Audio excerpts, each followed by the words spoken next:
Arabainandray isika rehetra tonga amin'ity fandaran'androany ity. Zavatra resantsika androany dia momba ny fombafomba malagasy.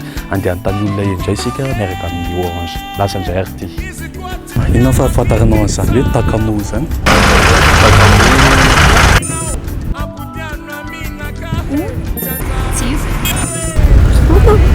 Miendrika sarinina i Madagasikara.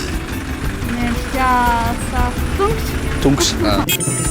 Afaka mitanisa kilalao malagasy telo ve ianao tsy fantatrao? Fanorona, oabolana, mirenga, atsianjery, Zay ihany. Mitanisa karazana foko malagasy anankitelo. Tsy mitantatra. sakalava, Mitanisa karazana dia malagasy anankitelo izay fantatrao. afindrafindrao, lalaka, sapika. Dia izay nentintsika mamarana momba ny fombafomba malagasy, fomba fandraisana malagasy tamin'ity anio ity. Rapiso indray ireo fotoanantsika miaraka amin'ny Orange.